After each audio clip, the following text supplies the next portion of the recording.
No coração do Maranhão, há uma cidade onde o tempo também é costura. Bacabal guarda histórias que não cabem em livro, e sim, vivem no corpo.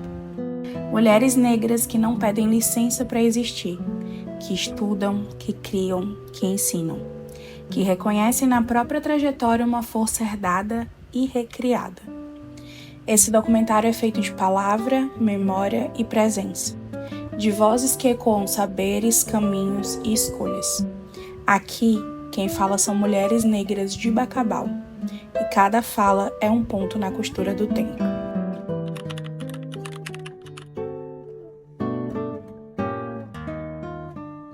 Nem sempre a gente nasce sabendo quem é. Às vezes, é no reflexo da outra que a gente se vê inteira. E quando essa consciência chega, tudo muda. Muda o corpo, muda o lugar, muda a direção. Eu sou Vera Lúcia Araújo, tenho 49 anos. Eu sou Arliane e tenho 25 anos. Eu sou Clara do Nascimento Pereira, tenho 40 anos. Leiciane Brandão Carvalho, tenho 33 anos. Eu sou Gardênia Raquel Carvalho, tenho 50 anos. Meu nome é Edinalva, tenho 32 anos. Eu sou irmã Alessandra, pertenço à Congregação das Servas do Amor Misericordioso. Tenho a alegria e o privilégio de estar em missão aqui nestas terras bacabalenses. Eu tenho 51 anos de idade.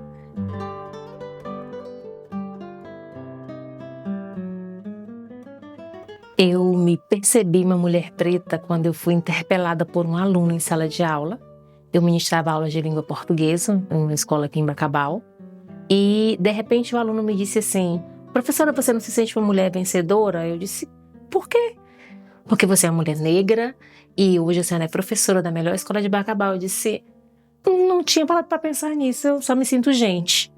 E a partir de então eu comecei a me perceber na sociedade. Eu percebia a grande diferença que havia entre mim e os meus pares, as colegas, mulheres não negras, que estavam no mesmo espaço. A forma de tratamento, aquela pergunta estalou, né, a minha percepção.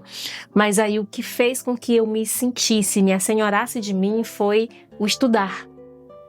O fato de pesquisar, quando eu comecei a pesquisar sobre ser mulher negra, quando eu ingressei no mestrado e eu tive a oportunidade de conhecer mulheres como a Bell Hooks, eu comecei a me enxergar melhor no mundo. E eu comecei a questionar situações que estavam acontecendo comigo, com as meninas que fazem parte da minha família consanguínea. E aí eu fui percebendo que no meu espaço, no meu lugar de fala, ele tinha poucas mulheres que estavam ocupando o mesmo lugar que eu ocupava. Na minha família consanguínea, tem hoje 3 mulheres, de mais de 30 mulheres, tem 3 mulheres que conseguiram ir para a faculdade e concluir os cursos. A primeira delas fui eu. E a partir de então eu comecei a perceber a diferença de ser mulher negra, de ter um espaço como mulher negra, e eu comecei a questionar a situação em que eu estava vivenciando, a que outras mulheres estavam vivenciando, e então eu fui me assenhorando disso.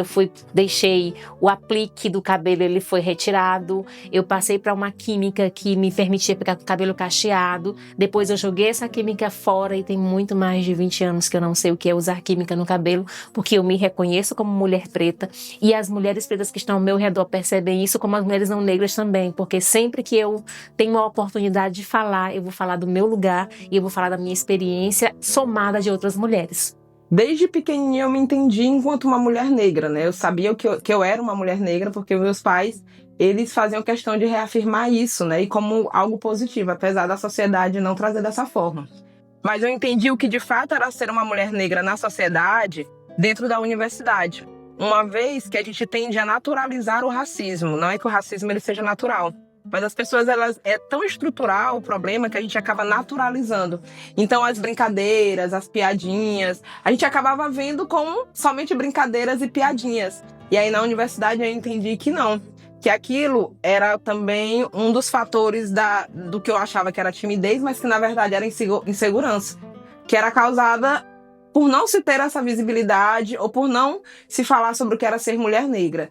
E aí, na universidade, eu consegui perceber a importância que era a mulher negra dentro da sociedade e a importância da gente entender mais nossa história como povo negro.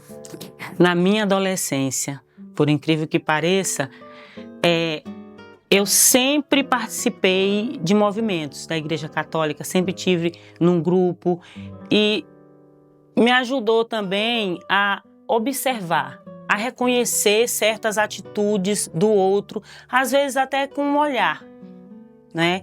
Então, eu estudando, quando eu ia para a escola, se reunia uma galera na esquina. Isso era todo santo dia.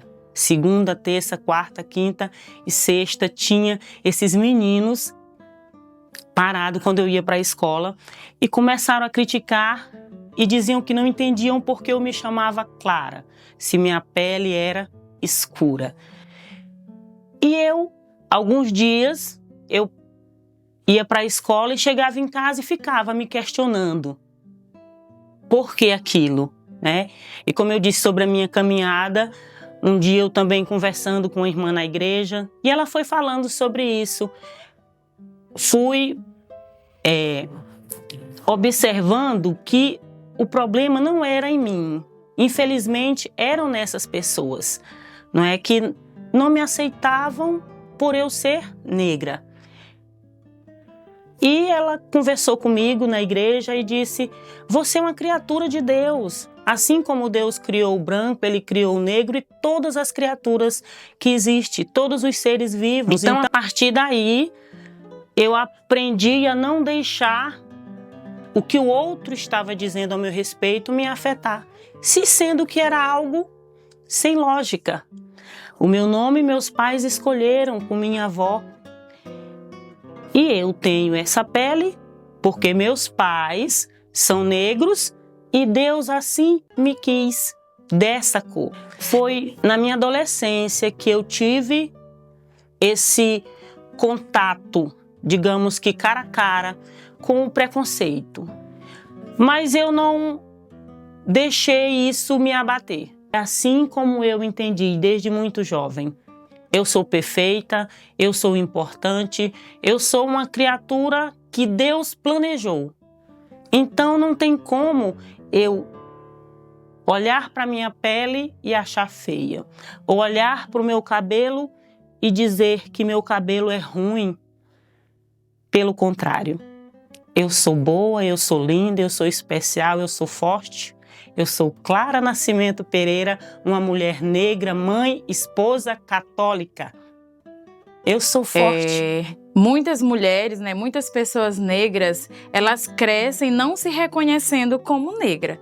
Até porque a sociedade que a gente vive, ela faz com que a gente não tenha essa tomada de consciência. A gente cresce ouvindo dizer: ah, mas você é moreninha, você precisa alisar o cabelo. Ah, mas se você pegar muito sol, você vai ficar escurinha. Então isso causa uma certa confusão na mente. Então isso faz com que a gente tenha algumas dúvidas, faz com que a gente tenha essa dissociação com a nossa identidade. E muitas das vezes isso acontece dentro da própria família. Então, a partir do momento que eu tomei essa consciência de mulher negra, de ser negra, eu percebi que isso não é algo individual, mas é algo político, é algo coletivo. Durante muito tempo a gente procurou o próprio rosto nos livros, nas bonecas, nas novelas, mas não estava lá. Até que a gente se viu e não quis mais desver.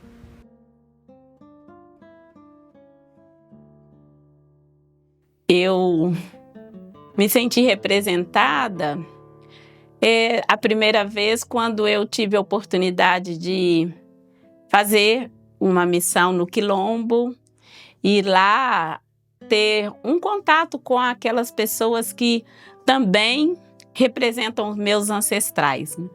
Então, minha missão nos Quilombos me remete ao tempo e também assim a gente navegar, né, na nossa história, o quão aqueles que nos antecederam sofreram, mas hoje nós estamos aqui, né, representando eles que deram o seu grito e hoje gozando daquilo que é nosso direito garantido. Pergunto, por exemplo, sou de 1991. Então é um período em que a teledramaturgia, as novelas, a televisão, ela não tinha muitas imagens de mulheres negras. Sobretudo a nossa referência dentro da infância era a Xuxa e a Angélica, né? 2 mulheres brancas. As Paquitas, né? Todas mulheres brancas. E as princesas que nós assistíamos nos desenhos também eram mulheres brancas. Então eu não tive essa representatividade no que diz respeito ao espaço da televisão. Por que eu falo isso? Porque na minha casa, o que a gente assistia, né? A gente teve a minha primeira televisão foi com mais ou menos 7 anos, que eu lembro até hoje que o meu pai comprando e entregando essa televisão lá em casa, porque eu gostava muito de assistir. E em momento algum, na novela, nos filmes em que eu assistia, nos desenhos em que eu assistia, eu via representações de mulheres negras. Na verdade, quando aparecia nas novelas, essas mulheres elas estavam somente associadas ao espaço da servidão, seja do corpo ou seja servindo os alimentos, né? Não que o serviço doméstico fosse um serviço que traria vergonha, mas porque era o único lugar que essas mulheres elas estavam nas novelas ou em qualquer outro espaço da televisão. E aí eu me questionava, e aí isso faz com que eu responda também no que diz respeito ao porquê eu estudo hoje a questão racial e porquê eu estudo mulheres negras, porque quando eu entrei na universidade, como eu falei anteriormente, eu consegui entender o que de fato era ser mulher negra dentro de uma sociedade extremamente machista e racista. Eu consegui responder alguns questionamentos, como, por exemplo, por que minha mãe e minha avó, 2 mulheres fortes e que são as mulheres que fazem o caminhar até hoje, não eram representadas em ambiente algum. Ou por que nunca aparecia na história a história de grandes mulheres, como, por exemplo, Dandara dos Palmares, representando um espaço de empoderamento e de força. Porque nós sabemos que dentro da história, a mulher, de uma forma geral, ela é invisibilizada. Mas quando essa mulher ela é negra, isso acontece de uma forma bem mais dura, né? Dizem que são os últimos outros da sociedade, infelizmente. E aí, com isso, e não tendo essa representação, eu me questionava como eu poderia fazer isso acontecer de outra forma. Foi aí que eu decidi estudar sobre mulheres. No primeiro momento, mulheres na teledramaturgia, fazendo um parâmetro da década de 60 até 2021, de como essas mulheres elas apareciam na televisão e o impacto que elas, por mais que fosse ficção, trariam na identidade, na construção identitária de meninas e mulheres negras da nossa sociedade. Tenho como base a minha construção identitária, que foi pautada a partir dessas teledramaturgias, né, dessas novelas. E percebendo que, apesar de ser ficção, retratava muito o Brasil em que nós vivemos, né, que nós vivíamos e que nós vivemos até o dia de hoje, que é um país extremamente racista. Nem sempre disseram com palavras, mas a gente entendeu. Falar baixo, rir menos, ser educada, esconder a voz, o cabelo e o brilho, e tudo que não cabia na norma.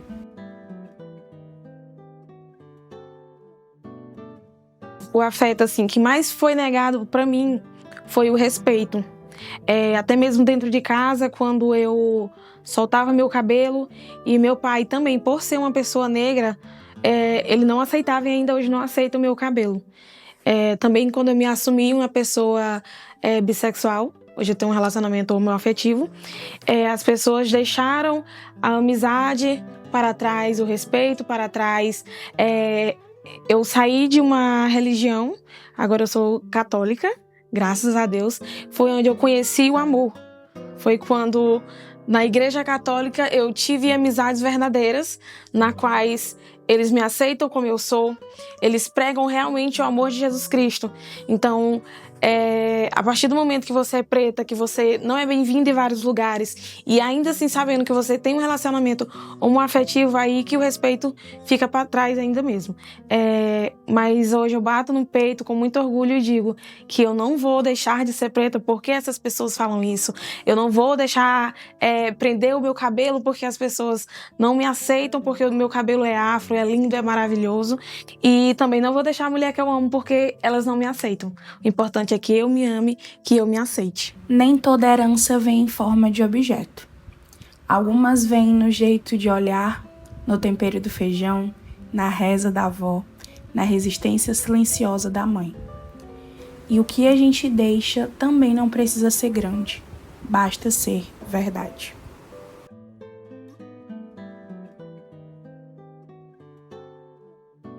herdei das mulheres da minha família muita força, garra, né? E perseverança em tudo aquilo que a gente faz.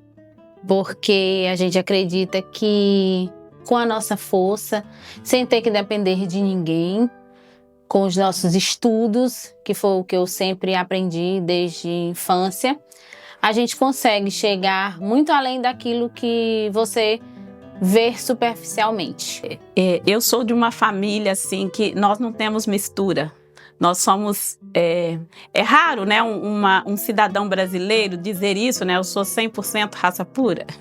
Mas, assim, a minha família, nós somos originários, né, de povos que vieram da África. E minha avó foi uma mulher guerreira, mesmo muito pobre. Ela acolheu muitas pessoas em situações vulneráveis para com ela morar. E ajudou muito essas pessoas a serem cidadãos de bem, e isso me inspirou muito. Depois, meus pais, né, eu estudei numa escola particular, num meio elitizado, mas eu era a única negra neste meio, porque a gente, infelizmente, neste meio tem poucas pessoas da raça negra, né? E eu estudei numa escola onde eu era a única pessoa negra. Mas isso também me ajudou para ser aquilo que hoje eu sou, aprender também com pessoas que são diferentes de mim, e essas pessoas também me deram base para que hoje eu pudesse, né, me honrar, e também me ensinaram e me ajudam a ser o que hoje eu sou. Herdei força. O que eu quero deixar também é esse legado de força, de resistir diante das diversidades que o mundo nos oferece e se expressar. Sempre digo isso para minha filha, que se chama Lívia Clara.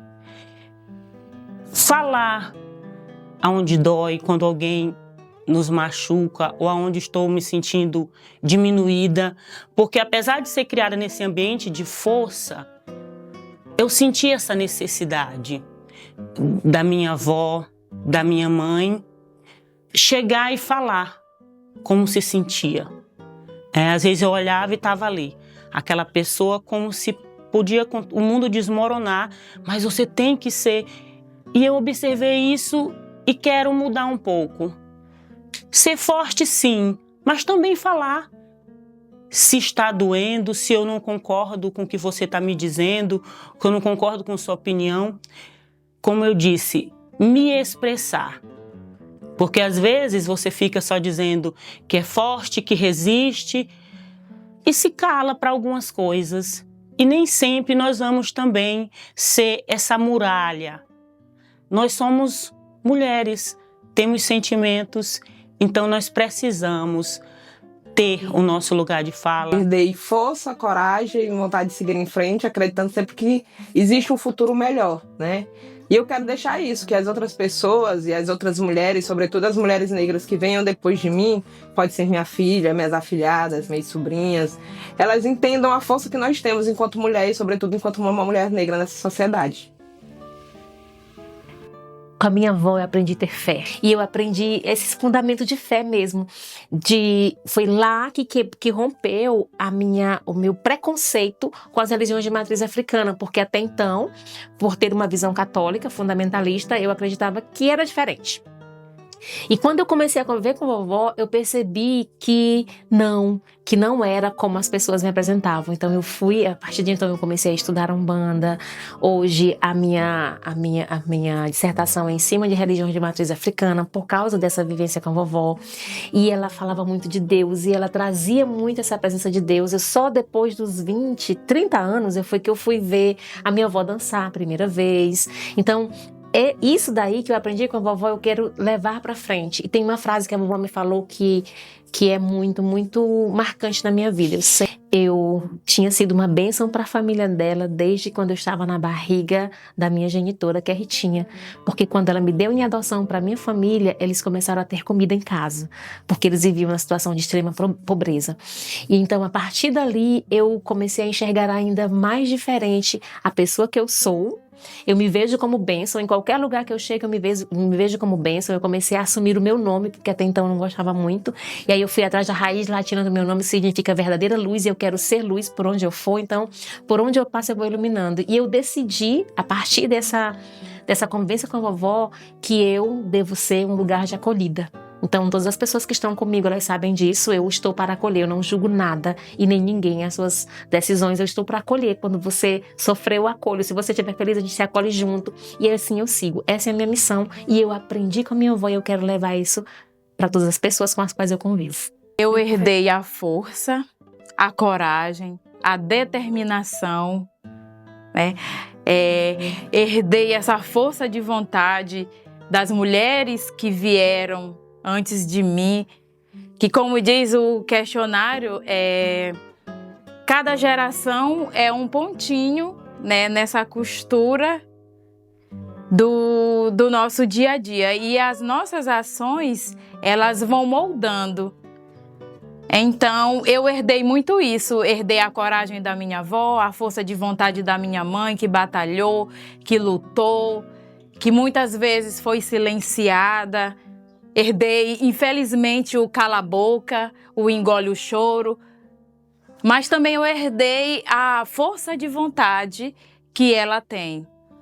E o que eu quero deixar para as meninas, para as mulheres que vão vir depois de mim, é o poder de fala, o poder de amar, de ser livre, de saber que você pode usar o seu cabelo como você quiser, que a sua cor é linda, que você pode ser o que você quiser, que não tenha o medo de ser silenciada, o medo de não conseguir, o medo de não poder entrar.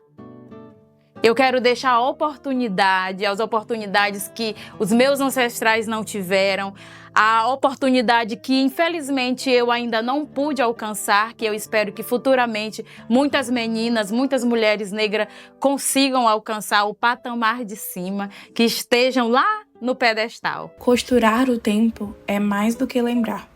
É transformar o que se viveu em direção. É saber que cada mulher negra que resiste, estuda, ama e ocupa, está abordando o futuro com as linhas do agora. E em Bacabal, essas linhas seguem firmes, costurando o que foi, o que é e o que ainda será. Bom, ser uma mulher negra na sociedade atual é ser resistência, né? Nós estamos a todo momento tendo que reafirmar os nossos espaços e os lugares que nós ocupamos. E aí, isso é tão importante quando se fala de costura, né, que não é, na verdade, uma correção de tudo que aconteceu no passado, porque nós, infelizmente, não temos como fazer isso, mas de buscar um presente e um futuro em uma sociedade que seja mais igualitária. É algo muito valioso. Eu não sei, eu não tenho nem palavras para expressar isso, de me perceber como mulher negra, de perceber que a minha trajetória tem uma fundamentação, que eu tenho um passado, eu tenho uma origem, eu tenho uma mulher em especial que me inspira, que me faz perceber o universo ao meu redor, que fundamenta não somente o meu existir, como as minhas experiências de espiritualidade. Porque a partir de então, desse reconhecimento da presença da minha avó na minha vida, fez com que eu conseguisse enxergar o mundo de outra forma, me enxergar de outra forma, me reconhecer. E eu sinto que eu faço parte de um grupo de mulheres. Eu não sou mais só uma, tem até uma música que me representa muito, que é aquela que diz: povoada, sou uma, mas não sou só. E eu me sinto povoada por todas as mulheres que passaram antes de mim na minha vida e que vão me inspirando a chegar nos lugares que eu ainda sonho estar. A gente também é terra que povoa. Deus te ajuda, te livre do mal. É tudo bom, viu, filha? Eu sou uma, mas não sou só, minha filha. Povoada, quem falou que eu ando só? Nessa terra, nesse chão de meu Deus, sou uma, mas não sou só. Povoada, quem falou que eu ando só? Tenho em mim mais de muitos, sou uma, mas não sou só. Povoada, quem falou que eu ando só? Nessa terra, nesse chão de meu Deus, sou uma, mas não sou só. Povoada, quem falou que eu ando só? tenho em mim mais de muitos. Sou um a mais, não sou só. Sou um a mais, não sou só. Sou um a mais, não sou só. Sou um a mais, não sou só. Sou um a mais, não sou só. Mas não sou só mesmo.